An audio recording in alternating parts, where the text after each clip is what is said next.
Karstulasta löytyy yksi maamme suurimmista realisointikeskuksista.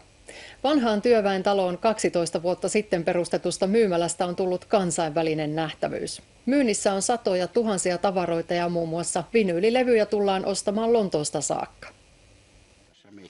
Mauri Ahopelto on ollut kauppias koko ikänsä. Ura alkoi 5-vuotiaana kulkukaupalla ja myöhemmin vuodet vierivät tukkukauppiaana. Eläkepäivien iloksi Mauri avasi vaimonsa kanssa aluksi joulumyymälän.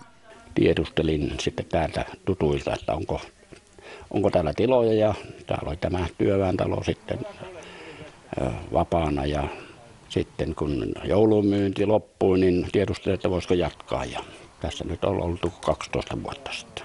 Se homma vähän levisi. Pikkusen levisi, joo, kyllä. Myymälässä on vanhaa ja uutta. 100 000 kirjan ja 50 000 vinyylilevyn lisäksi lavakaupalla postikortteja sekä 200 000 muuta tavaraa taivaan ja maan väliltä. Uusi tavara tulee valmistajalta ja maahantuojalta. Tukkuri on välistä pois ja sitten kuolinpesät, muuttohommat ja sitten ylijäämätavarat. Ja kauppa käy. Nuoriso pyrkii tänään ostamaan 70-luvun tavaraa, ja se ei ole antiikkia, mutta se on retroa sitten taas. Asiakaskuntaa ympäri Suomen ja jopa ympäri maailman.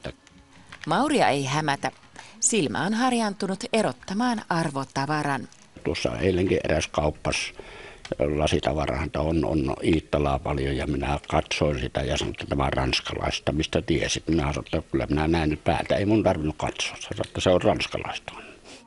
Maurilla on kaupassaan enemmän tavaraa kuin hän ikinä pystyy myymään, ja lisää tulee.